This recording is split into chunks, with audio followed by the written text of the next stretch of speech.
What's up, everybody? It's your boy, Pastor ABE, with this show that we call From Curious to Learners. For we know that the curious become the learners, and the learners become our leaders.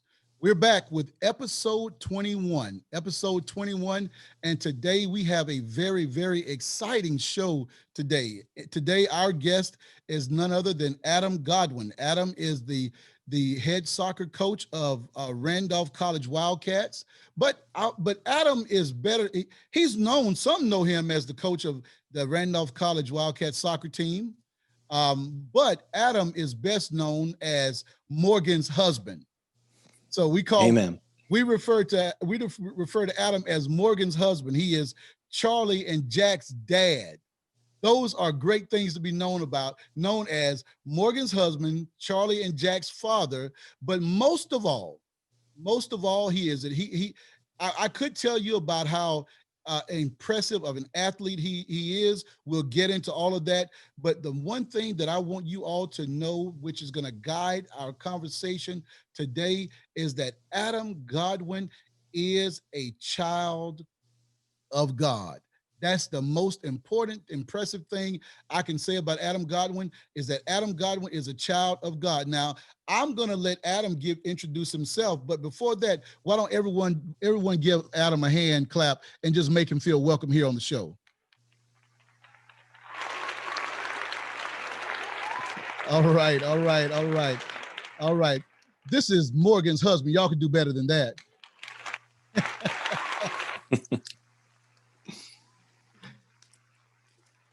A golf clap would be fine. Yes, it's a Masters week, right? But for Adam, but for Charlie and Jack would have nothing less than.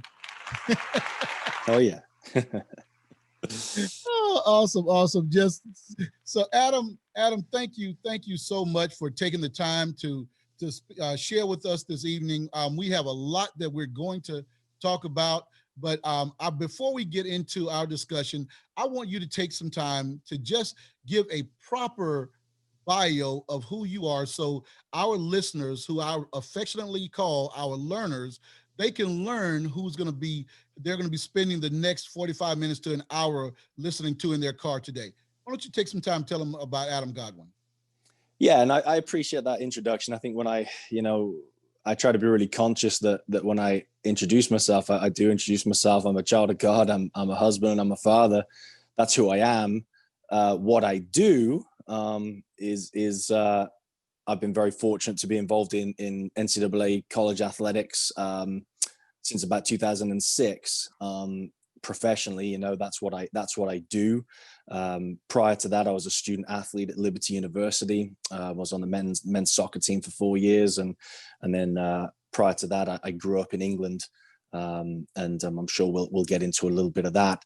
Professionally, what I've been doing since 2006, I've had a really interesting career. Probably not the career I thought I was going to have. Whenever I describe my career, I like to think of that image that you've probably seen on social media. It's just that little stick man on a bike, and the image at the top is the little stick man on the bike, and he's at the start line, and it's just this straight line to the finish. And that's how we perceive life when we're 22, 23, right? Which is kind of how old I was then. But then the picture underneath it is the little stick man at the start line, and there's the ravine and the lake and the ocean he's got to go over, and the zip line he's got to take, and life just takes all these crazy turns. And that's really been my career. So as I skim through the bio of my professional career, when I graduated Liberty in 2005, I went and got what I call a real job. I was a sales executive for an organization called THG Worldwide, and we sold 5-star sports hospitality packages to things like the Masters and the World Cup and things like that. And I did that for about 9 months before I got a phone call kind of out of the blue, inviting me to go back to Liberty University as an assistant coach with their women's soccer program. So I was very excited to do that. It opened up a lot of doors, and it allowed my wife to go back and finish her degree. It allowed me to do some things. So I went and did that. And that's kind of when I got on my little stickman bike thinking, okay, great. I'm just going to go and be an assistant coach, do that for a couple of years and win. And then I'll get a better job, do that for a couple of years and win. And then I'll be a head coach and go win a national championship. This is just how, Mandalorian, this is the way, right? Yeah, that's your plan. That's right. 2.5 years into that, the head coach left, and a new coach came in and didn't want to retain me, as happens at Division I athletics. We don't get into D1 athletics for the job security. And so I thought I was going to leave Liberty. Well, a day or two before I had to leave LU because I hadn't been retained by the new coach, someone who'd been helping me said, "Hey, there's a job open in the football program, as in the American football program. You should go over and talk to the head football coach about that." Well, if you can't tell, I'm a skinny English guy that's never put on a pair of pads, never put on a helmet, and I thought they were crazy, so anyway, I went over and interviewed for this role in the football program, and I got it. So for 5 years I was the director of operations and recruiting for Liberty University's football program, which was an unbelievable experience, but certainly not one I'd have picked for myself. Then I went back over to women's soccer. The coach that didn't retain me gave me a call again out of the blue, said, "Do you want to come back and help?" And I did that. And we had an amazing 3.5 years. We won 4 conference titles in 3 years. It was the 3 most successful seasons in school history. Just amazing. And but then that coach retired. And again, I didn't get retained. Now, we'll probably get into that a little bit. I didn't get retained for some reasons. Some areas I was struggling in as it related to my pride and my ego and some things like that. And I was actually out of work then for 12 months. There was nowhere for me to land that time. I was out of work for 12 months. I then got a job actually back at Liberty University working in athletics within the advancement department, kind of the fundraising arm, the Flames Club, we call it. And I did that for a year. Again, just a job totally out of my comfort zone. Before getting this current job, the head men's soccer coach at Randolph College, about 2.5 years ago. So not the path I thought it was going to be, but one God has used to grow me and challenge me and sometimes just flat out bring me to my knees. And I'm thankful as I sit here at 38 and look back on the last, 14 years or so. 16 years. Gosh, I'm getting old, Elliot. The last 16 years or so, never in a million years would I have chosen it for myself, but I'm thankful that that's the path God had for me. It's helped me become the man I am today. So that is quite impressive. And just listening to your bio and just listening at all of the accolades and the success that peppers your resume, that peppers your bio. There's a lot of success and a lot of sports related success. So it would be easy to make this podcast about sports, but I believe there's so much more. There's so many more layers nested within that bio that I think we would be well served in unpacking some of those layers, because there's so many people, so many young people who start out the way you started out, Adam. They gain success early on in high school and go on to college. And this thing that they do, and I love the way you made a distinction between who you are and what you do, because many have not made that distinction yet, and they haven't separated that. And that thing that they do unwittingly become the thing that they worship. Mm-hmm. Yeah. And I was true in that at different points of my career, for sure. Yeah. And so I think that is kind of where we want to walk through. I think that we'll take this journey through the life of Adam Godwin, because I know that you're going to be able to help a lot of people as we look at your life as a series of cycles. There are cycles and seasons in our lives, and as we look at the cycles and seasons in the life of Adam Godwin, you got to where you are, and everyone gets there through some combination of exposure, experience, and expectation. So, if you will, let's dig into it. Let's talk a little bit more about your upbringing and how you became just this crazy, phenomenal athlete. Were you always athletic, or what were you as a kid? I mean, let's help me to understand Adam a little bit more. Yeah, even that I think was a slightly unusual path, or a different path. So I grew up in England, and my family still all lives there. England is very much home for me, even though I've lived in the United States just about 20 years now, which I can't believe. But so yeah, I grew up in England, a really, really loving family, a brilliant family. I'm one of 6 kids, brilliant mum and dad who just worked their tails off for us. We weren't a rich family, but man, my mum and dad just sacrificed everything so that we had everything we needed, and when we were really lucky, we often got some things that we wanted as well. But shout out to mom and dad in the UK. Shout out to mom and dad. So I just grew up in this really loving home. I was loved unconditionally. I have no doubt that I'm in the luckiest 0.1% of this planet's population. I was loved unconditionally by my mum and dad, by my brothers, my sisters, my aunts. I was just so blessed by the family I've grown up in and I'm a part of. And as it relates to sort of, I was actually a pretty late starter as it relates to soccer in England. I didn't really start playing soccer till I was about 9 years old, which is really late in England, when really you're coming out of the womb kicking a ball, Oh, really? and things like that. Yeah. And I don't know why. I just enjoyed other things and stuff like that. But I sort of had a bit of a sliding doors moment, I guess, when I was about 9 years old. And this was a really kind of one of the really pivotal day. And I remember it really clearly. We'd gone out as a family. This was probably a Sunday afternoon, and we'd gone out for a walk, as you often do in England, and as you often do, we ended up at a pub, and I remember I was out kind of in the garden where all the kids climbing things are and stuff like that. And I remember I just came back into the pub, and my older brothers, my 2 older brothers and my dad were having a chat, and they were talking about going to watch a professional soccer game. My family were Aston Villa fans, and they were talking about going to watch an Aston Villa game. And I have no idea why I asked, but I said, "Oh, can I go?" I'd never shown the slightest bit of interest in soccer. And I was like, "Oh, Dad, can I go? Can I go?" And because my dad's who he is, he said, "Yeah, of course you can." I think a lot of dads would have been like, "Don't be stupid. You don't even like soccer. And of course you can't go." Mm-hmm. But no, my dad was like, "Yeah, of course you can." And my brothers were really excited. I remember that. And yeah, I think it was a Tuesday night game. So that was like a Sunday. A couple of days later, we go to the game, and it just changed my life. I just went into this stadium with 50,000 other people yelling, screaming, it was unbelievable. Aston Villa won 1-0. We beat Arsenal, and my life was changed. I can remember going back to school the next day, and all my friends that normally hung out with me, I just blanked them and went over to the part of the playground where they played soccer. And that was it. I was just playing soccer, and I haven't stopped. I'm 38 years old, and I've not stopped playing the game, just obsessed with it, So that's kind of how I got into the game. And then basically just from that night onwards, all I wanted to be was a professional soccer player. That was it. Probably much to the dismay of my mum and dad, because it was soccer, soccer, soccer. Even when my teachers would say, "You're not doing all your homework, Adam," I'd be like, "Well, it doesn't matter. I'm going to be a professional soccer player."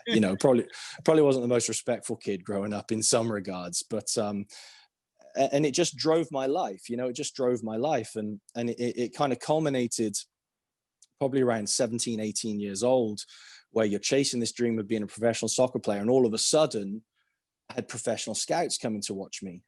Tottenham Hotspur, Arsenal, Notts County, Birmingham City, Derby County, all these professional teams were sending scouts along to watch me.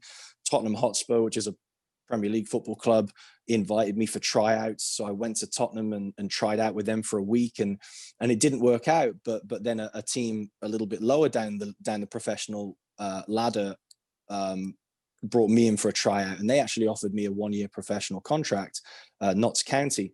But at the same time, while this is going on at 17 years old, I had a connection to Liberty University in America. Right. And we're gonna come back. We're gonna come back there. So, but I want to scratch this particular itch right here. So this exposure. Remember, exposure, experience, and expectation. This exposure that you got, Dad said, Dad being a great dad that he is, Dad, I want to go. Dad says yes. You went, and this exposure, what it did for you, Adam, is it awakened in you the dreamer. Yeah. Had you not been exposed to that and been exposed to something else, the dream might have been different. But because you were exposed to this, because you were exposed to it, you began to dream about it, to envision it, to this is what I want.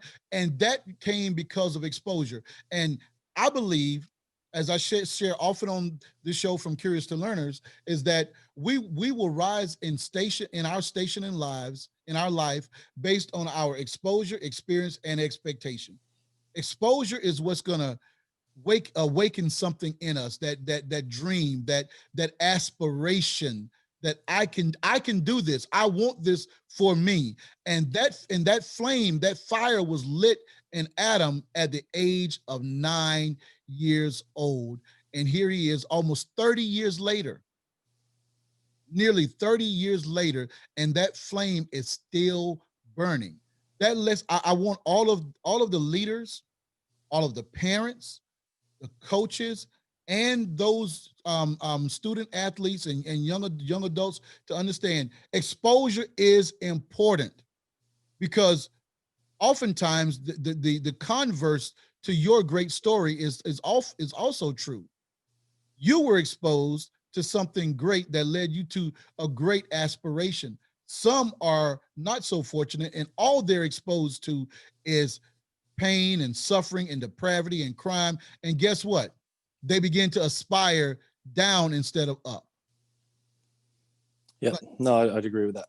But so because you were exposed to this, now you got to now that you have the exposure, the fuse is lit, the flame is burning bright.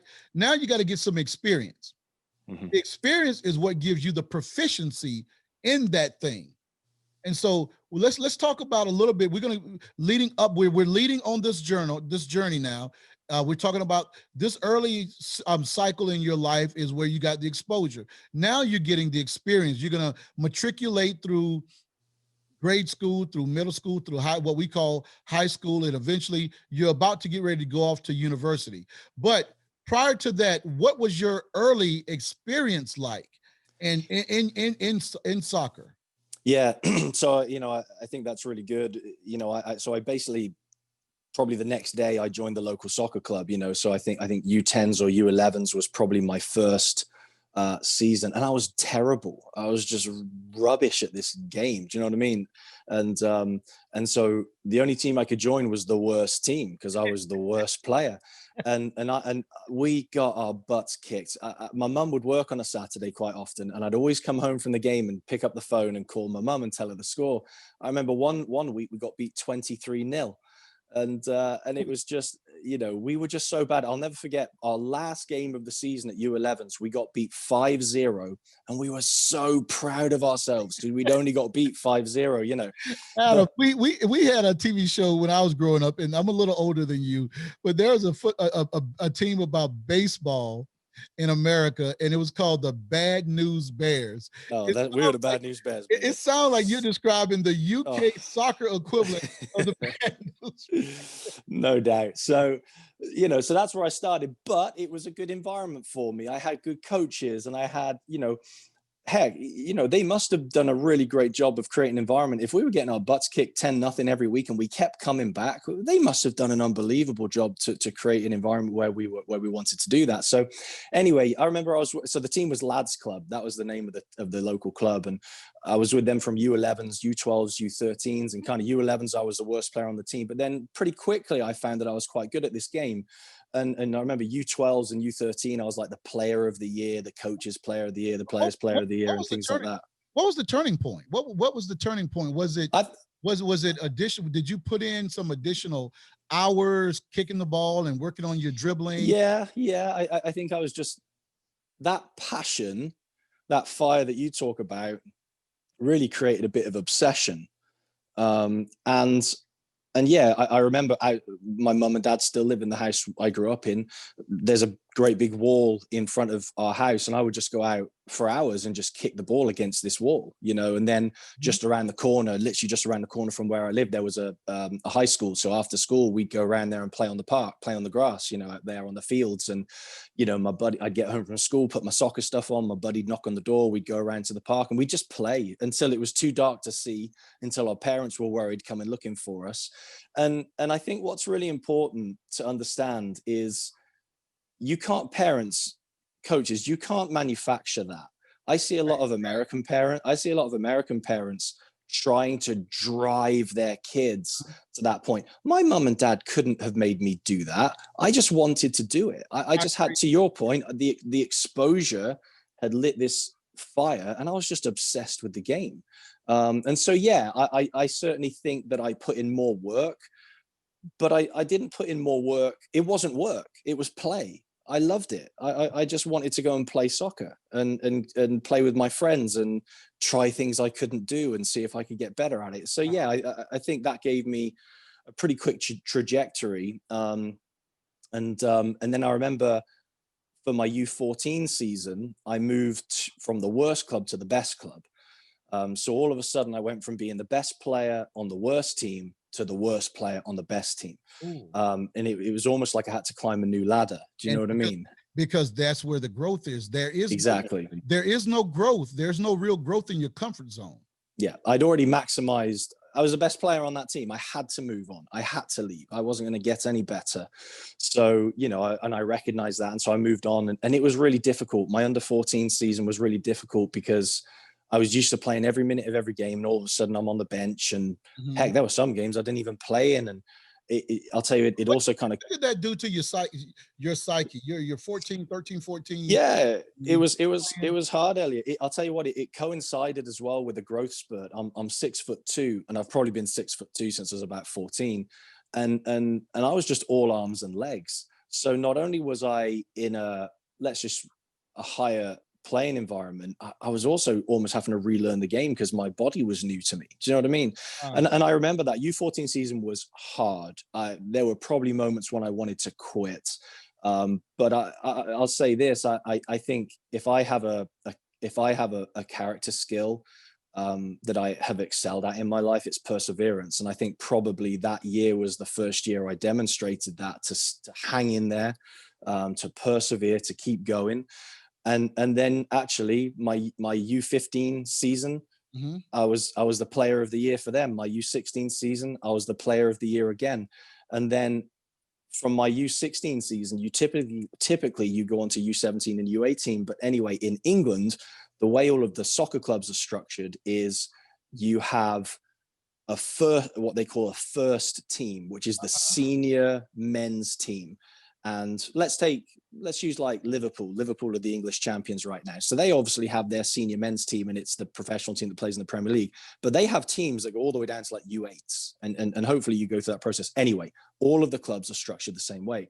So normally I would have gone from U16s to U17s. I actually went from U16s straight into the senior men's team as a 16-year-old, playing with 20-year-olds, 25-year-olds, 30-year-olds, 35-year-olds. It was a semi-pro team at a high level. I mean, you got to talk about having to grow up quick. You know, these are games that matter. This isn't a U16 game. Doesn't really matter if you win or lose. This matters, this game, you know. You know, I'm 16 years old playing against a guy that's 28, you know, and he's and things like that, you know. So, but again, my first season in that first team, I was the young player of the year. And then my second season in that team, I was the young player of the year again. So it was just one of those things, to be honest. Of course I had a talent for the game, but I think as I describe myself, I think my attitude and my character far outweighed my talent. So you had talent. The talent was obvious. You're not going to be 16 playing with 20 plus year olds without talent. But I think it's more than talent that I'm hearing. I heard perseverance, but undoubtedly the companion to perseverance is discipline. It takes, yeah, no doubt. As our friend, our good friend who introduced us to each other, Brian Chittister, likes to say that it takes more than motivation for him to get up and go run 5 miles every single day. Yeah. Rain, shine, sleet, or snow. Brian is out running. Yep. It takes more than motivation. You gotta have discipline. So at some point, in order for you to even persevere through going from best to worst and making it back to best again, I was never the most talented. I was never the most talented player on my team. Every team I played on, there's always more talented players than me. I think your question or your point about discipline that it makes me think of was I was just different to everybody else. So for example, the legal drinking age in England is 18. Well, most people start going to the pub when they're about 16. So what I did, game day is a Saturday. What I did is I got myself a part-time job at McDonald's, and I deliberately scheduled shifts on Friday night so that I couldn't go out. I couldn't go out drinking, and so, yeah, and what I would see as I'm sat there cooking Big Macs, what I saw was my buddies that were better at soccer than me, that had the same goals and dreams as I did. I see them coming in, they're drunk because they're 5 or 6 pints of beer in, they're getting their McDonald's. And I'm thinking to myself, you've got a game tomorrow. Actually, I'm playing against you tomorrow. And you're drunk and I'm in here. I'm ready. Yeah. My shift ends at 10 o'clock. I'm going home. I'm going to polish my cleats. I'm going to bed early, and I think that was an area. I appreciate you bringing that up, that idea of discipline. And again, it didn't really come out of like a place of duty. It came out of just, well, I want to be a professional soccer player. So if I want to do that, I have to say no to this and this and this so that I can say yes to this. It wasn't, I didn't feel like I was sacrificing. It was just a logical step on the pathway to where I wanted to go. Well, I'll tell you what that was in my mind, in this whole construct of exposure, experience, and expectation. It was the expectation that you placed on yourself to be a professional athlete that squeezed every bit of skill and talent and drive out of you. It was the expectation that said, you have a game tomorrow, you won't go to the pub. You have a game tomorrow, you have a goal, and it's the expectation that you must achieve this goal that forced you into a discipline that others did not. So they didn't have the same expectation. They may have had the same desire, but there is no expectation if there's no way to quantify it. And so you put some metrics in place that said, I have to be able to perform at this level, to do this, because ultimately I want to be here. And that is why you were able to outperform them. Although they may have been more talented, you were in better condition when game day came around. Yeah, I was just ready to go. And that's where confidence comes from too. Confidence comes from preparation, it was just things, and that brought me confidence. So, when I saw people doing things I wasn't, or not doing the things I was doing, I was like, I'm better. I'm more ready, and I've got more chance of achieving this than you do. Because believe me, every kid in England wants to be a professional soccer player. Every single one of them, this is a cross-disciplinary mindset.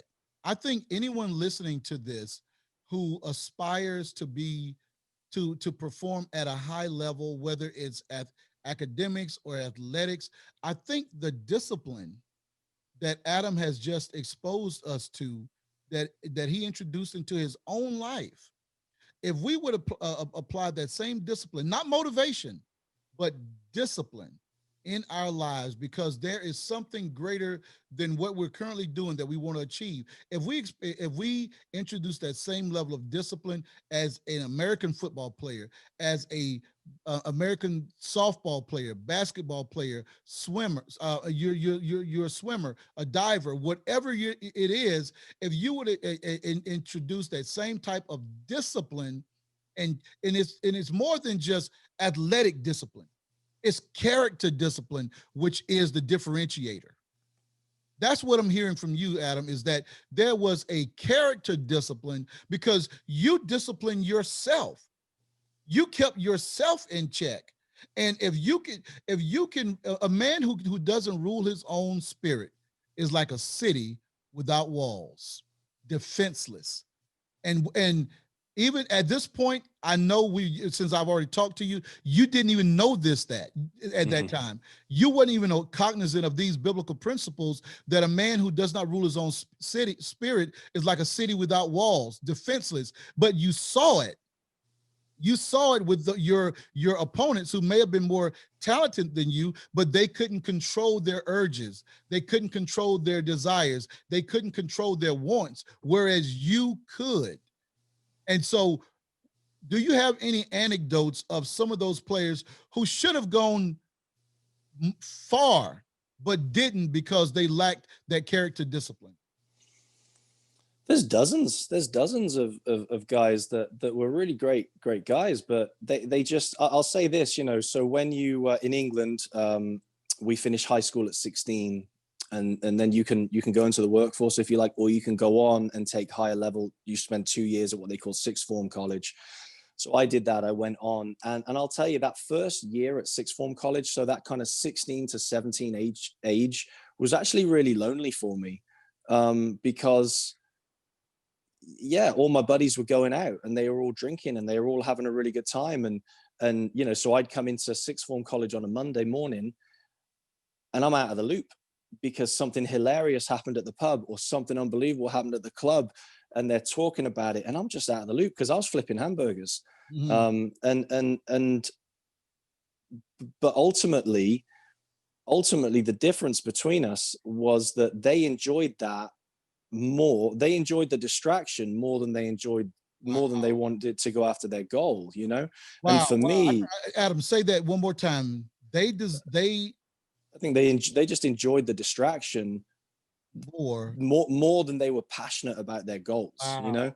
Ooh, And that's good. That's good. yeah, and I had to suffer in that, and I had to persevere in that. And you know what, it would have been really easy for me to be like, you know what, sod it, I'm going to go out next Friday because I'm missing out, and this is and but I don't know. I just think from a young age, I was always able to have that big picture in mind of, I know this hurts right now, but it's a bit, you know, Dave Ramsey's a good one where he talks that idea of live like no one else, so one day you can live like no one else. And I'd never heard that at the time, obviously, but it is, you've got to do, it's the things you do in the dark when no Live, one's watching, you yeah. know, that make the difference. And That's I was just having to work in the dark. that is what that's essentially what integrity is. And Mhm. live like no one else so you can live like no one else. And that's Dave Ramsey. But the way I've heard it and the way I say it is, do what you have to do now so you can do what you want to do later.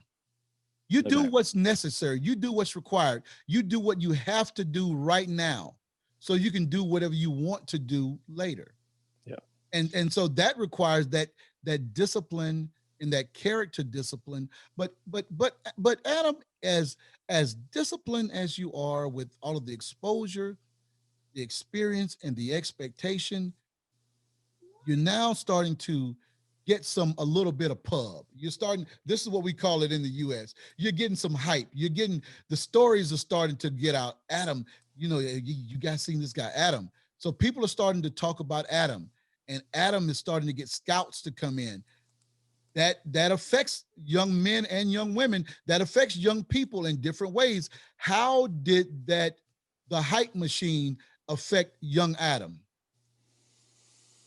It's a good question. You know, you know, you've got to be really thick-skinned when you're going through these sort of journeys, because there's at the end of the day, all of my friends wanted that for them, and young men at 16, 17, they have a hard time patting you on the back and saying, good for you, man, I'm really pleased for you. They're Mhm. not pleased for you, they want it for themselves. And Exactly.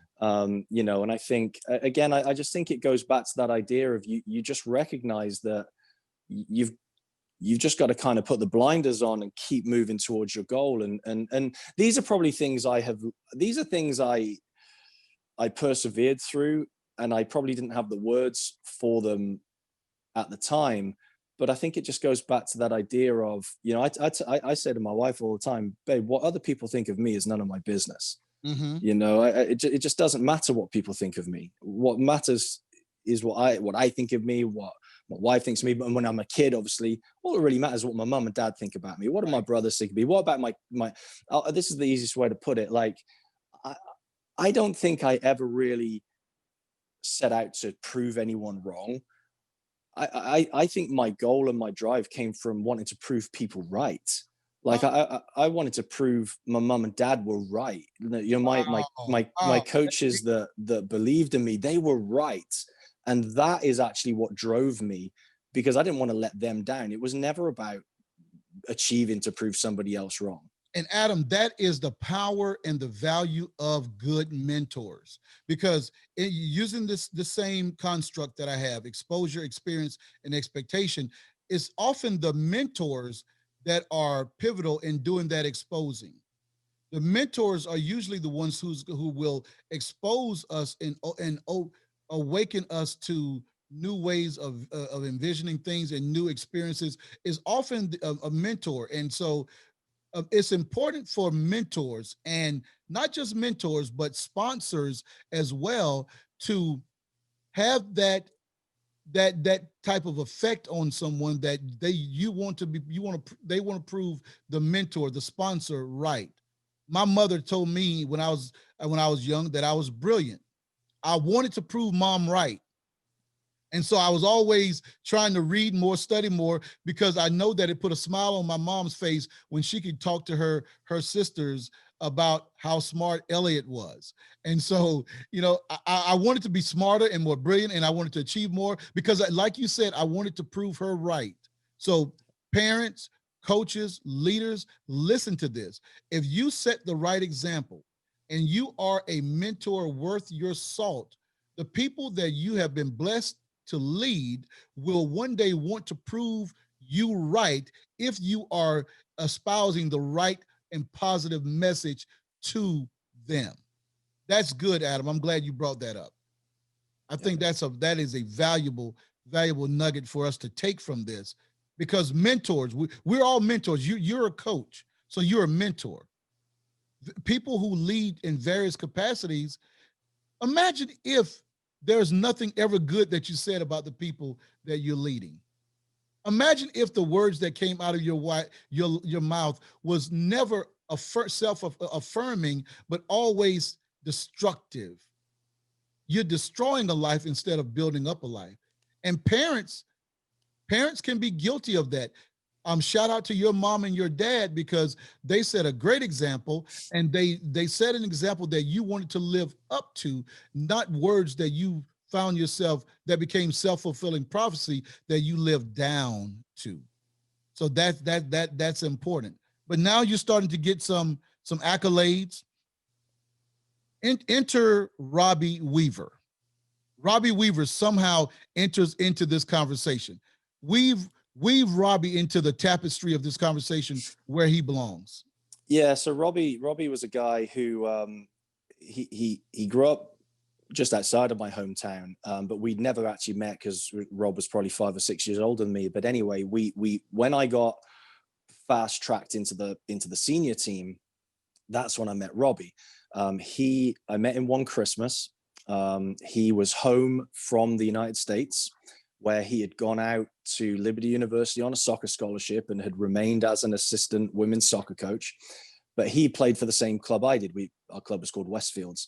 And he came home for Christmas, as he always did, and he was going to play for the first team for the 6 weeks that he was going to be home. And yeah, the first practice session, I'm introduced to Robbie, and we have this little conversation. You know how it goes. Hey, Robbie, what do you do? Oh, I'm out in America. I went on a scholarship. Now I'm a coach. And I remember saying to him, wow, I'm trying to be a professional soccer player, but boy, that would be a pretty cool, backup option for me, and which now I say that sounds really arrogant the way I said that to him. But anyway, he said, look, I'm going to be home for 6 weeks. We're going to play together. If I think you're good enough, I'll recommend you to the coaches out there. So thankfully, during that time frame, I just happened to play really, really well, and so he went back to Virginia and recommended me to the coaching staff out here.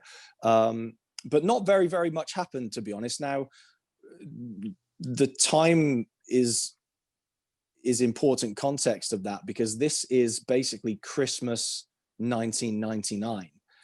YouTube doesn't exist, webcams don't exist, the internet's in its infancy, really. So it's not like I could just shoot over some clips to the United States or jump on a FaceTime.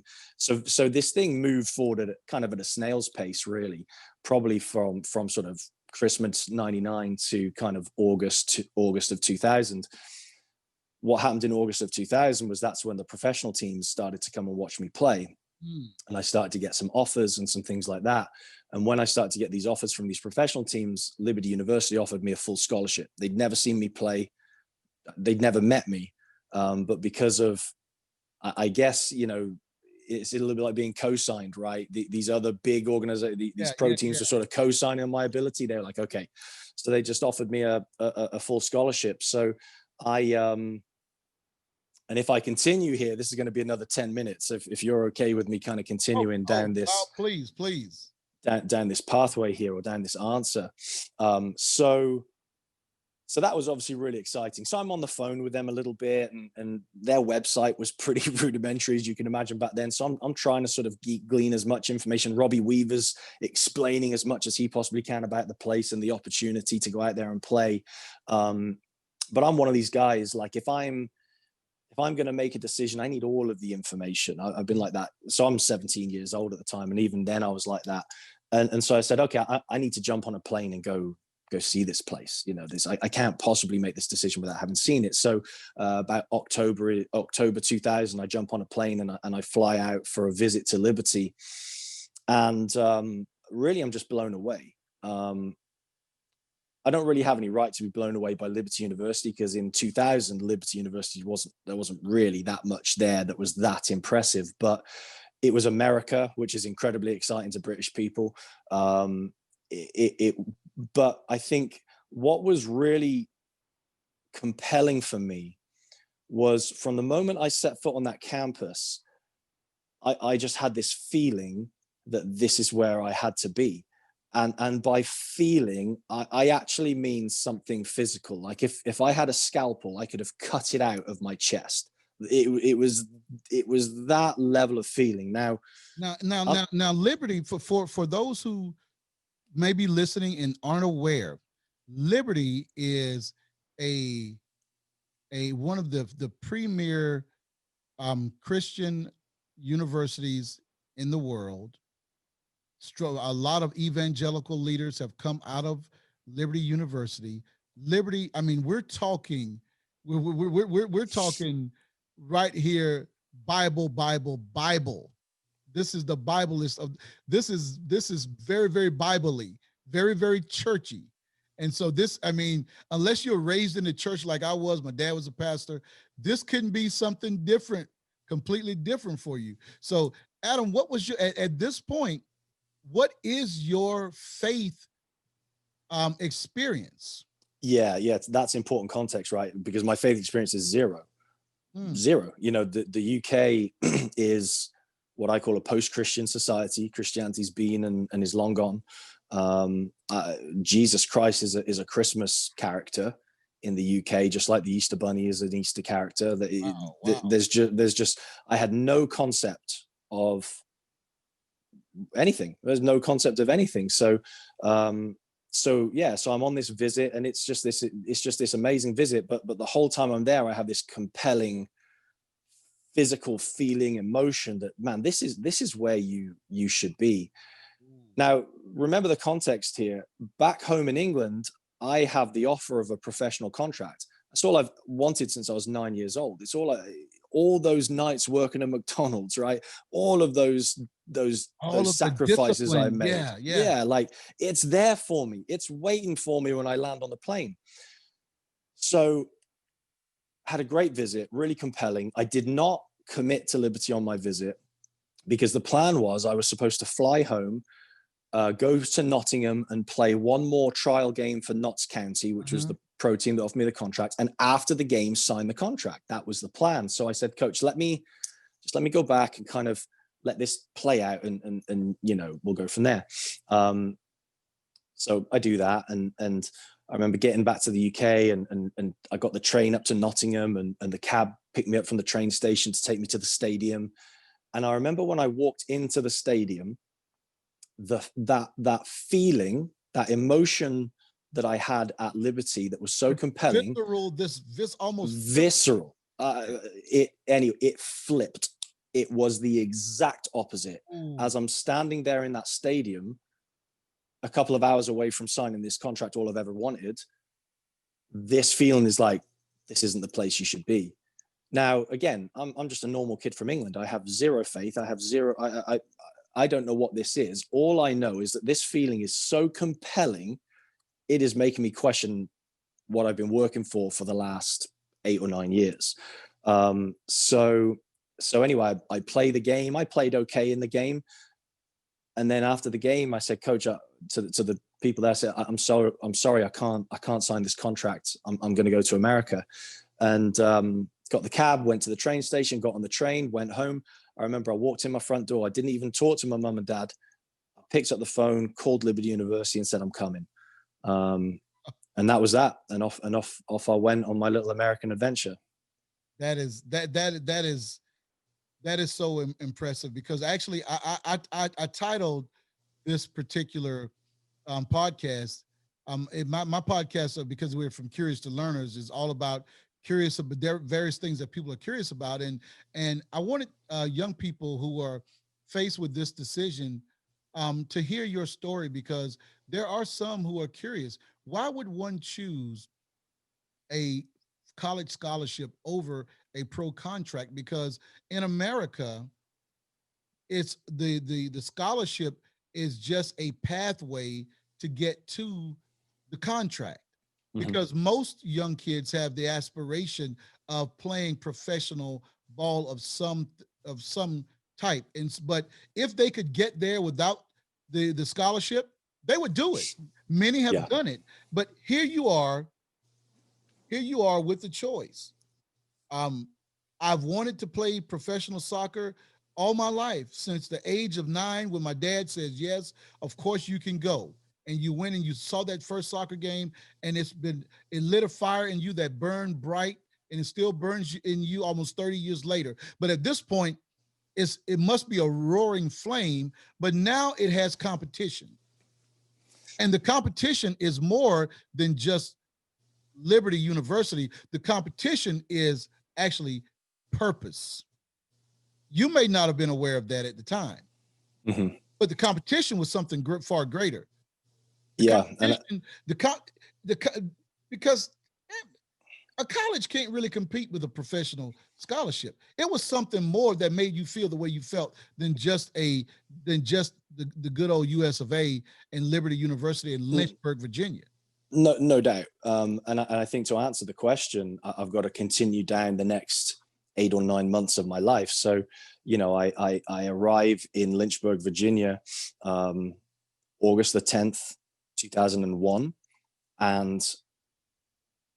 And the culture shock that I experienced in that first semester at Liberty is astonishing. There's just your traditional culture shock of moving from one country to another. And I was very naive in that. I really thought that Brits and Americans were the same. My favorite TV show growing up was Friends. And, you watch all these American movies, you just think we're the same. And we are not. We are so different. We just happen to speak the same language. What are some of those differences? I've been here for so long now, I forget them. But everything was different. I can't explain it. I remember I just wanted to go I needed to buy some shorts. So I went to the mall, and all the shorts are basketball shorts coming down over my knees, not soccer shorts. And I remember going up to the sales clerk, and I said to him, do you have any normal shorts? And he just looked at me like I had 3 heads. These are normal shorts, dude. Yeah. And everything was different. Even American light switches are upside down. So on my worst, most homesick days, I'd come in and I'd intend to turn the light on, and I'd actually turn it off, and that would be the straw that broke the camel's back. I'd just be like, this bloody country, even the bloody light switches are upside down. Do you know what I mean? It just seemed to be pervasive. Everything was different, and that was so hard, because again, remember, the world was a really big place in 2001. There was nothing. I was writing letters home. And to compound the matter, you're coming from a as you described, a post-Christian country, not just a household, not just a city, but a country where Jesus Christ is he's a caricature, a concept like the Easter Bunny, like Santa Claus, whatever. Yep. But now you come into this world Yeah, so it was double culture shock. Mhm. It was, so yes, there's the American culture shock, but there's a spiritual culture shock. And you're exactly right, because yeah, you've gone from a place that's spiritually dead to a place that might be one of the most spiritually vibrant places on the planet, Liberty University. And it was, I'd never prayed before. We're praying all the time. We're praying before class. We're praying after class. We're praying to do well on the test. We're praying before practice. We're praying before we eat. I'd never prayed before. I remember someone handed me a Bible and said, "Hey, Adam, turn to Proverbs 27." I didn't even know where Proverbs was. I was like, "What are you talking about? Turn to Proverbs." And that I was just utterly clueless from that standpoint. But so again, there's that culture shock as well. And Liberty, as an example, Liberty is kind of a microcosm of probably American Christianity. And what I mean by that is there's really incredible Christians on that campus. There's some weird ones. There's some judgmental ones. Do you know what I mean? There's all sorts. And so I'm walking through this experience, sort of just trying to understand this thing. And I think, probably the biggest positive influence as it related to that was my roommate, a guy called Isaac Kearns. And I lovingly describe Isaac as a redneck from West Virginia. He probably wasn't that redneck. But it just makes my story a bit better. It's a great story. Well, you get this, his hometown is Beaver, West Virginia. So it doesn't get any more West Virginian than that, surely. So, but he was different for me. Not pushy. The most, should we say the word, the most evangelical, the most pushy he ever got was on a Sunday morning. "Hey, Adam, I'm going to church. Would you like to come?" Mm-hmm. I always had an excuse. "No, I'm good. Thanks so much. I've got some homework to catch up on," or whatever. That was it. But the way he lived his life was different. The way he lived his life was really compelling. Mm-hmm. And his family. I would go home on those odd weekends that you maybe had a little bit of spare time as a student athlete. I'd go home for Thanksgiving. I'd go back to his house, and the way his family loved me and embraced me was different. And you're coming from non-religious Nottingham, England, to the hills of West Virginia, where is shouting and foot stomping music and all of this stuff. Yep, totally.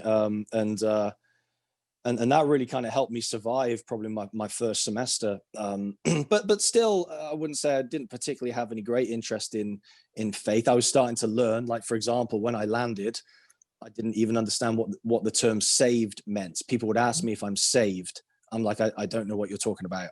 I thought it was like a soccer term, like a goalkeeper term, something that our buddy Brian Chittister does. He makes saves, right?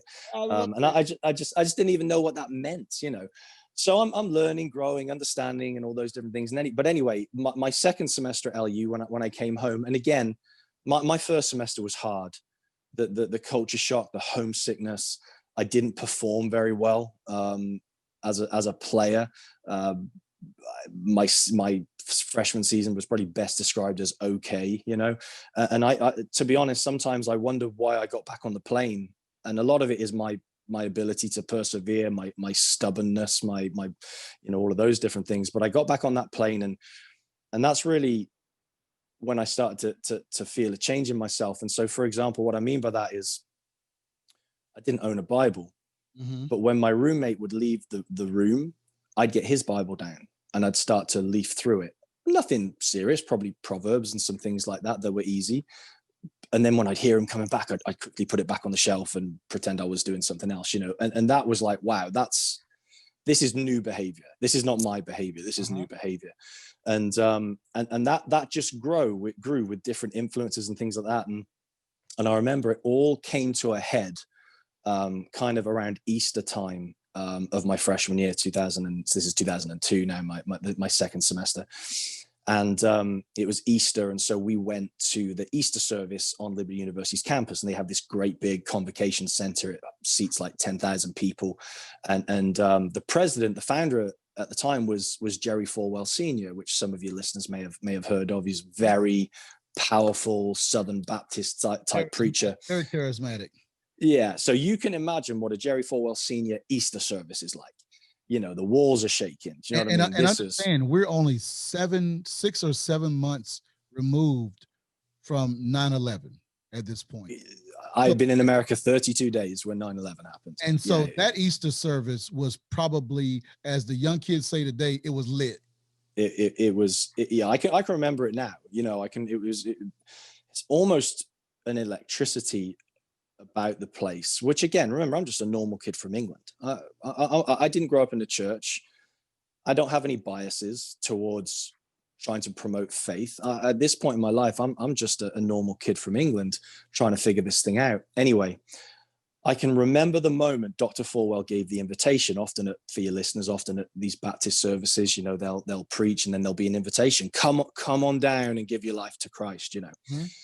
And the only way I can describe what happened in those 2, 3, 4 minutes during the invitation was, it was a little bit like those old cartoons when the boy dog sees the girl dog and his heart's beating out of his chest. It was literally like that, where my heart, and I'm not a crazy, I didn't grow up in a Bible Belt. This is English Adam trying to figure this out. No frame of reference, nothing. Literally, my heart was trying to drag me down the steps, down the aisle to the front, and I had to hold on to my chair. It was literally wrestling. And I just held on for dear life. And I don't know why. I think a lot of it was, there's 10,000 people here. I'm not going to walk down there and do this, whatever this is, in front of all these people. Or maybe I wasn't ready, or maybe I didn't understand what was going on. I don't know. But literally, I had to hold on. And when that invitation ended, I was physically exhausted. And I probably sound crazy. And I probably felt crazy at the time. Wow. I was physically exhausted. I'd sort of won that little battle, if you know what I'm saying. But anyway, about a week. So I thought, and about a week later, God cornered me in a much quieter situation in my dorm room.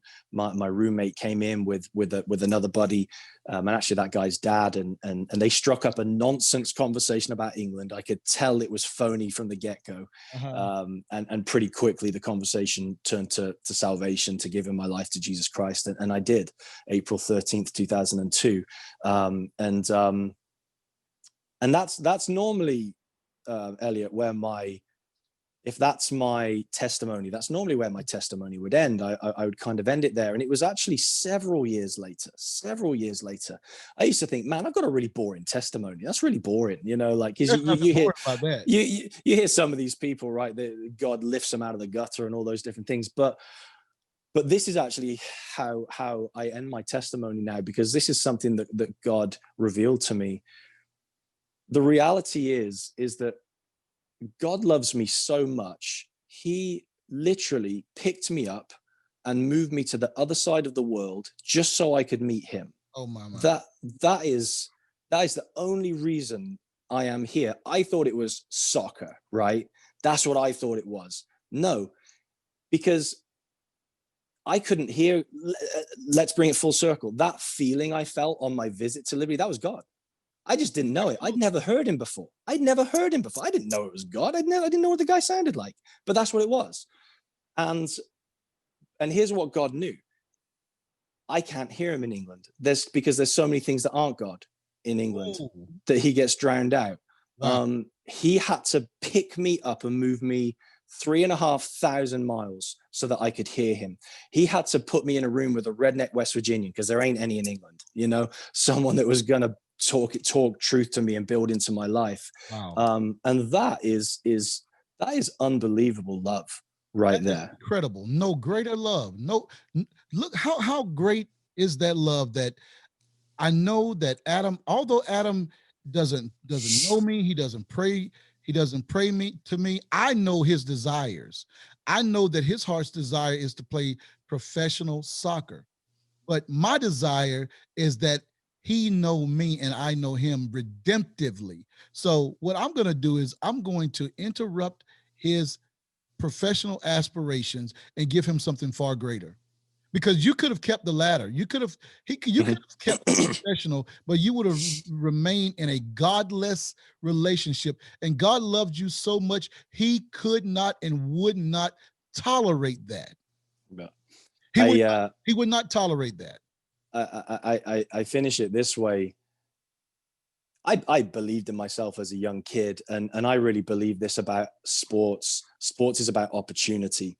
Mm-hmm. And sometimes I play that out in my head, and we play that game, that what if game sometimes. What if I'd signed that contract? And I asked that question from a professional standpoint. And I said to myself, you know what? Maybe I signed that contract, and maybe I get into the senior first team in Notts County, and maybe I play really, really well. And then maybe Manchester United or Aston Villa or Liverpool scout me and they buy me. And now I'm playing for the best team in the country. And maybe I get into the England national team, and maybe we go to the World Cup, and maybe we win the World Cup. Maybe that happened. But do you know what? I would trade, or let me say it this way, I would not trade 1,000 World Cups for what I have. I have salvation in Christ. I have the most beautiful wife on the planet. I have the two most incredible boys that I've been blessed with. You could not, I wouldn't trade that for being the highest paid athlete on the planet. I wouldn't trade that for being the best soccer player I wouldn't trade that for being in the same conversation as Lionel Messi or Cristiano Ronaldo. God loves me so much. Look what he gave me. He didn't take anything from me. He didn't take my professional career from me. Look what he gave me. And yeah, I wouldn't trade it for anything. Adam, Psalm 37 verse 4 says that delight thyself also in the Lord, and he will give you the desires of your heart. He literally will change what your heart desires just so he could give it to you. Had you not come on that trip from the UK to Lynchburg, Virginia, you may have had a wife, but it wouldn't be Morgan. Mm-hmm. You might have kids, but it wouldn't be Charlie and Jack. But so look what God gave you. He gave you, he moved you here so that you could find joy in him, so that you could find salvation in him. And so now he's going to give you all of this joy, all of this treasure. In thy presence there is fullness of joy. At thy right hand pleasures forevermore. God is giving you so much more than you ever thought that you. At some point, some people thought you lost something, but God is giving you so much more. But at some point, and as we wrap it up, somebody needs to know, because it wasn't always easy. It wasn't always easy. At some point, there had to be a humbling that took place. Let's talk to me about the pride that went with winning those 8 NCAA conference titles. That had to incite, even in a saved Adam, some pride, some hubris, some arrogance. Talk to me about that. Yeah, and I hope I do a good job here, because what I'm trying to share is a lesson I'm currently learning, or currently becoming to an understanding of. So I do hope I do a good job and don't sound confusing. So, but yes, I'm trying to think where to begin. Let's begin in Christmas 2015. Christmas 2015, in my professional coaching and working career, I've just won 8 Division I conference titles in the last 8 years. That Christmas turkey tastes pretty good right now, I was at a pretty arrogant, overconfident place in my life. I heard a guy called Anthony Middleton describe confidence as self-belief up to the line of ego. Ooh. He said, self-belief up to the line of ego, you can achieve almost anything you set your mind to. But the key to that is up to the line of ego. To the line. That's once you cross that line, that is a really dangerous place to be. And the reality is the only way back from that line is humility. The only way back from that line is humility. And what I've learned in the last 4 years, maybe nearly 5 years now, is you've got 2 opportunities to gain humility. You can either learn it or be taught it. And let me tell you, learning it for yourself is a far less painful way. So let's fast forward past Christmas a couple of months. again, I'm thinking, man, life is good. We've just won 4 conference titles in 3 seasons. We've got a great team coming back. We're getting ready to win another one. And in March, the head coach retires out of the blue. And as the assistant coach, naturally you think it's my turn. I'm next. What, Elliot, let's talk like March 2016 Adam Godwin. Why the heck won't I be next? You don't see my resume. I've just won 8 conference titles in 8 years. Of course I'm next. You know? But that's the air and the spirit that I probably had about me for about 12 months. Well, guess what? They didn't give me the job, because why would a leader give a leadership position to someone who leads through arrogance and through pride and through ego? More importantly, Elliot, why would God? Why would God do that? And here's the thing. Here's what I believe with all my heart. God will never take you to a place that your character can't keep you. He loves you. He loves you too much for that, right? He loves you too much to put you in this place where your character just can't hold you up and you will fall flat on your face. So I didn't get that job.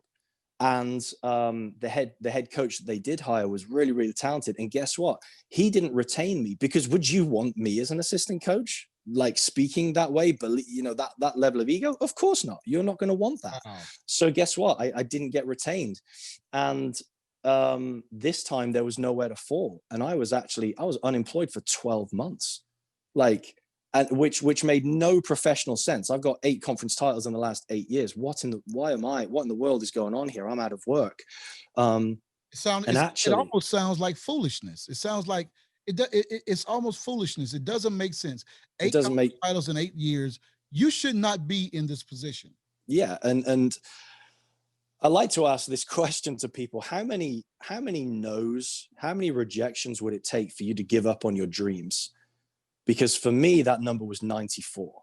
It was going to take 94 rejections. So here's what happened over the ensuing 2 years. So I'm out of work, and I was just flat up out of work for 12 months. And then after that 12 months, if you remember me chatting a little bit about my bio at the beginning, I was fortunate enough to land a job back at Liberty University in the athletics department, but not in coaching, in athletic administration, working within fundraising, which I was very thankful. But boy, I can't think of anything I'm less passionate about than that. And all throughout that time, of course, I'm applying for coaching jobs. You know, these coaching jobs come in,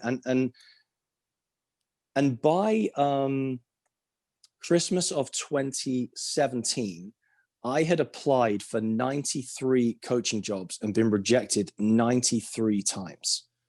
93 times. I'd been told no 90. I'd filled out an application form 93 times. I'd updated my resume. I'd called my contacts, my network. 93 times. Conference titles in 8 years. But 93 no's. 93 no's. So this job at Randolph College gets posted. And I very nearly didn't apply for it. As you can imagine, I was pretty exhausted by this point, you know. And so actually it came up as I'm not applying for it. And then 24 hours later, I was like, you know what? I'm gonna go for it. I got the telephone interview, and that went well. I got invited on campus, and that went well. And it's quite a long process. It was about 2 or 3 months, this entire process. And anyway, it had got to the point where the athletic director had emailed me to set up a time for kind of the phone call. Right. And I've had this phone call 93 times. You either get told yes or no. I'd had 93 no's. Anyway, I remember I was working my job in the fundraising thing, and I knew in that building there was an office that was vacant. And so let's say the phone call was at 11 a.m. I took myself up to this office at about 10:45 and just prayed a little bit before this phone call. And I distinctly remember saying to God, I understand. I finally get it. Soccer is an idol in my life. I've been worshiping soccer. Probably as an extension of that, I've been worshiping my identity as a coach, because I've been Adam Godwin, the soccer player / soccer coach, since I was 9 years old. Hey, who's that kid? He's really good. Yeah, it's Adam Godwin. Hey, who's that coach? He's pretty impressive. Yeah, it's Adam Godwin. Wow. Like outside of the context of soccer, I really, certainly professionally, I'm nobody. So, but I was having I was talking to God and saying, God, I finally get it. Soccer's been an idol in my life. And I said, you know what, God? And I meant this with all my heart. I said, God, if this phone rings and it's a no, and it's no number 94, I'm okay with that. I'm at peace with that. And God, I want you to know that if this is a no, I'm gonna walk away from the game. I'll pursue this career. You know, my job wasn't a bad job. Don't cry a river for me over there. The job I had in fundraising was people would kill for that job. It was very, very good. And I just said, God, I'll walk away from the game and I'll follow this path. But I hope it's a yes, you know. And I truly meant that. And frankly, I was truly broken. I finally let go of all that pride. I finally let go of my identity being tied up in this game. And I truly meant it. And that phone rang and it was a yes. The rejection number 94 never came. You know, and to endure and to persevere through all that rejection, it was the longest 2 years of my life. And please, Elliot, remind me, because I'm sure I'm going to get it wrong. I think is it in the Bible, I think, is it Paul that's in jail, and there's that point in the Bible when he's in prison and God doesn't speak to him for 2 years. Am I talking about the right story? It's late and I'm getting my Yeah. Paul found himself in prison a lot. You know, but there's that interesting part of the Bible where one paragraph ends and then the next paragraph picks up, and the start of that of the next paragraph says 2 years later. And so that indicates that in that story, he sat in that jail cell for 2 years with not a peep from God, not a word. And God, goodness me, I could relate to that. I had been out of what my burning passion and desire was for 2 years. And finally, it's a lonely thing to go any period of time without hearing the voice of God. When you look at Abraham, God told Abraham he's already made all these promises to Abraham about what he's going to do through his descendants. And he had finally given Abram and his wife, Sarah, this child, Isaac. Then God told him, take this your son, your only son, whom you love, take him to this mountain and sacrifice him to me. And for 3 days on the journey from where Abraham was going to Mount Moriah, God didn't speak anymore. He didn't hear a thing until he had the child tied on the altar, with the wood on the altar, with the knife raised. The angel of the Lord saw his sacrifice and told him, stay your hand, do the child no harm. And Abraham looked over in the thicket and he saw a ram stuck in the bushes. Randolph was your ram in the bush because you were willing to sacrifice it all. Yeah, I've never made that connection, but I feel that vehemently as you tell that. Yeah, I had the knife and I was all in to end this part of my life, my career, my identity. I was ready, you know, and you know, because you were ready, you had shown God that I've stripped myself bare down to this is my raw essence. Yeah. All of the pride, the ego is gone. Humility has stripped me down to this. But here I am standing before you. I'm naked now. But just as Adam and Eve were at the end of Genesis chapter 2, I'm naked, but I'm not ashamed. Yeah. And it took me 2 years. I'm not ashamed. It took me 2 years to get there, and 2 years of at times being absolutely rock bottom. And at times, you know, I've been fortunate. I've never suffered from depression, but there were times I felt things that were pretty darn close to it. I've never suffered from anxiety. I had an anxiety attack during those 2 years. Just, I don't know what it was, but never experienced anything like that before. And it was 2 years of walking through the valley. But listen, being loved, supported, encouraged by my wife, my family, all those different things, people believing in me and encouraging me all the way through. But it was 2 years of stripping away, 2 years of humbling. That's exactly what I was hearing. when before you even said stripping, that's the word that was resonating in my mind. It was 2 years of stripping, 2 years of stripping and pruning, and now here you are laid bare before him at the precipice of what could be no number 4. You did not know whether or not. Now, another question, and I know we're a little over, but this is exciting and important to me. Had any of the previous 93 calls in the interview process, had any gone as well as this as 94? Had you were there things? Surely there were things in some of the 93 that you say, yeah, I know that is this one. I think it's probably important for me to be as transparent as I can. Some of the no's, some of those 93 no's were my no's. And what I mean by that is, so my and probably were the early ones. Well, my life mission statement, or maybe some people call it like their coaching philosophy, is this: I desire to be a great husband and father more than I desire to be a great coach. So as I make decisions, I only make the decisions that are right for my family. And so there were I did get some job offers, but it was me that said no because it just wasn't right. And it's still a no. It's still painful. I still wanted the job, but through my lens of how I make decisions. Right. Through my lens of how I made decisions, it was no. And it was back to the drawing board, and I think that was maybe some of that maturing process, and things like that, again, what I find is I find myself exactly where I should be, Did you ever feel in that process where the no was Adam's no? Did you ever feel that you had missed God? Let's say this is no number 20 and now you're up to 45.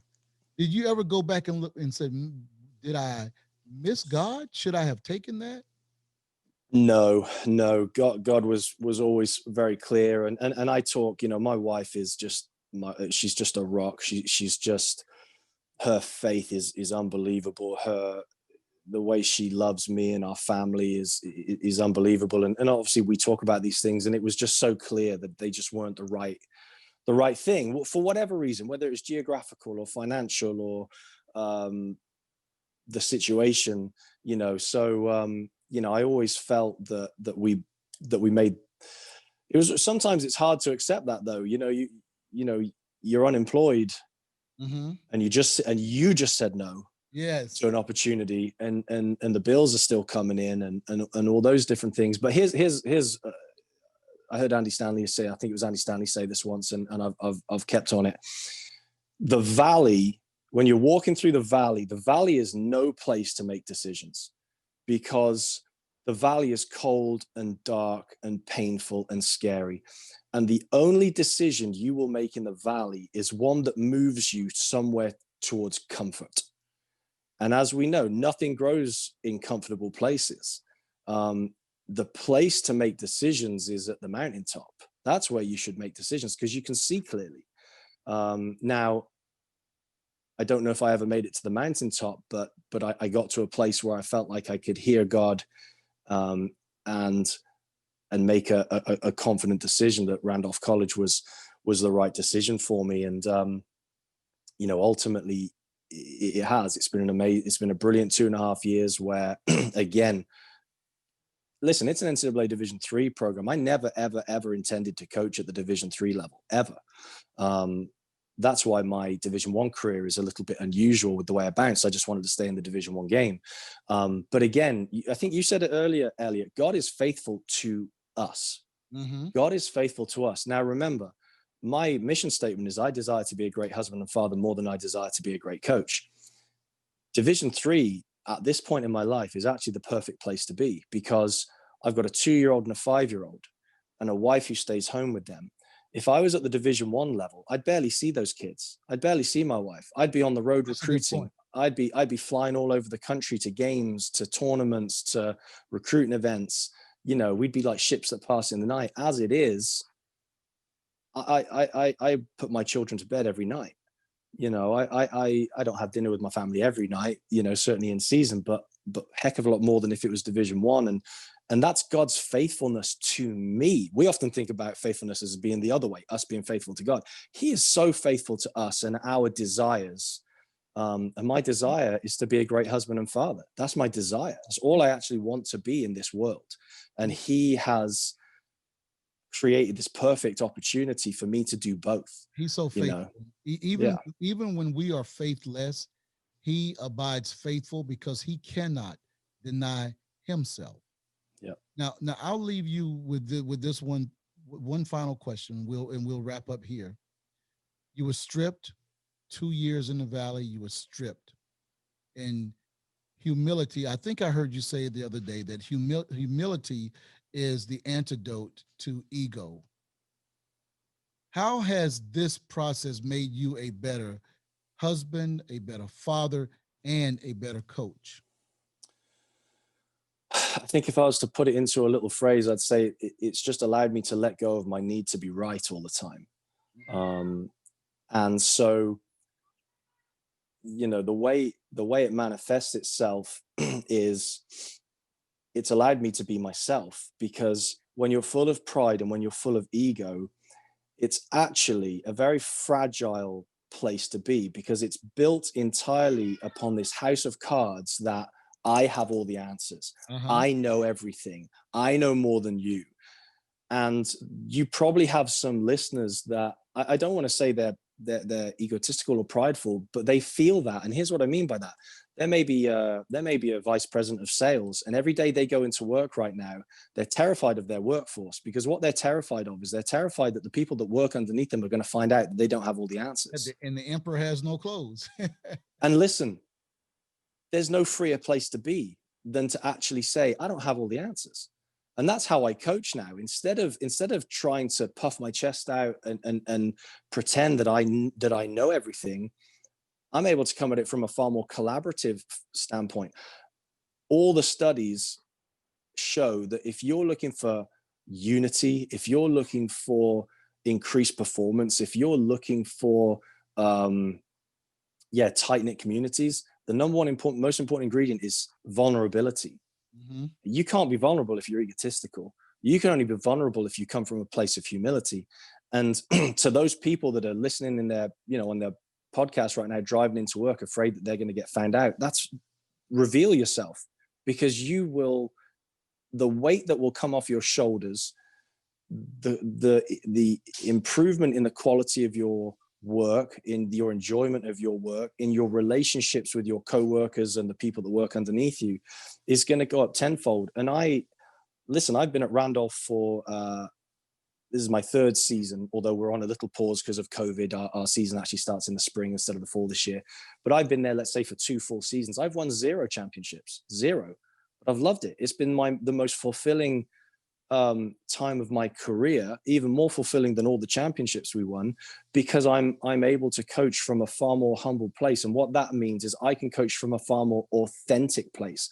I'm coaching as me and who I am and my beliefs, not from who I hope everybody thinks I am. And this facade, the facade is gone.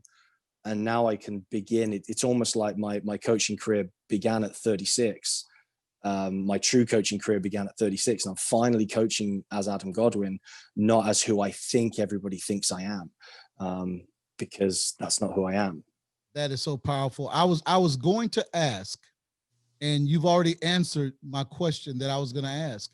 I was going to ask you to leave us with the best advice you've ever given someone, but I don't think that you can excel what you just told, because if you are a leader in whatever capacity, lead as your authentic self.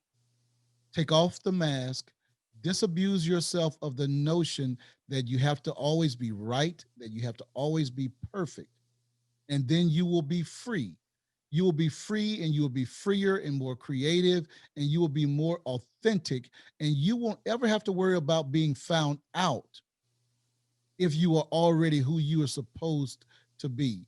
Adam has spent the last almost 90 minutes regaling us with his stories of how he got to the point of where he could be his truest and authentic self. So leaders, ministry leaders, business leaders, athletic leaders, parents, teachers, educators, every leader who's listening to this podcast, I challenge you to lead with authenticity and then give someone something to aspire to live up to, the way Adam's mother and his father did for him.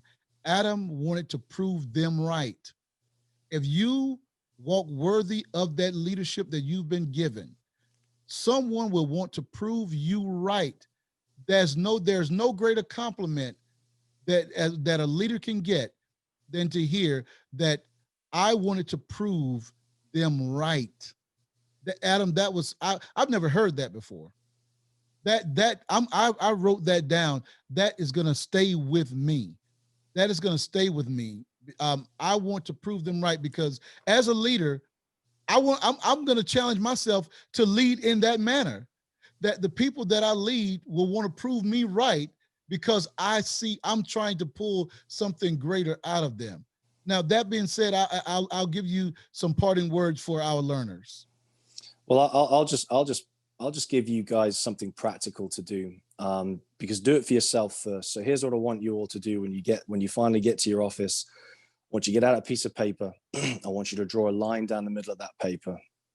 On the left, I want you to write down all those people you're trying to prove wrong, whoever it is. And I had those people. Write down every single one of them. That boss that treated you wrong, that teacher that told you you'd never amount to anything, that coach who told you weren't good enough. I want you to write every single one of those people on the left. On the right, I want you to write down all the people who believe in you unconditionally. I want you to write down all the people that love you. I want you to write down all those people that if you failed, they would still be there. Then what you're going to do, all the people on the left, you're going to forgive them. And you're going to release them and you're going to let them go. Wow. And then you're going to go and you're going to live for the people on the right. That's your task for when you get to the office today. Oh, wow. Wow. That is an incredible task. You've heard it here. You're going to write that list and I want to hear from you. I'm going to put Adam's Twitter handle is right there on the screen. I'll make sure if you guys want to, Adam, is it all right if they contact you via Twitter and if they want to just get a little bit more information about your story, and find out a little bit more about how you were able to overcome, because there's still going to be some questions. You were able Please, to them a lot. that would be great. I think my Twitter is public. I think my my direct messages are open, and because there's a million things there. Goodness me, there's so many people that I didn't even talk about that had massive influences in this journey I've been on. We really just scratched the surface, and I appreciate the way you delved into me. You've helped me to be so self-reflective and understand myself better and my journey better and appreciate it more. So I just appreciate you, Elliot, for the opportunity to come on, and just for the way you've helped to open me up a little bit, because it's I'm just self-reflection is the only way I'm going to grow and get better. So thank you for this opportunity. It's been brilliant. Well, you've definitely helped us. You've helped my listeners, who I refer to as my learners, because we know that the curious become the learners and the learners become our leaders. And you've given us something new to chew on for the rest of the day, for the rest of the week. And until next time, this is Pastor ABE saying, according to your faith, it will be unto you. Be blessed.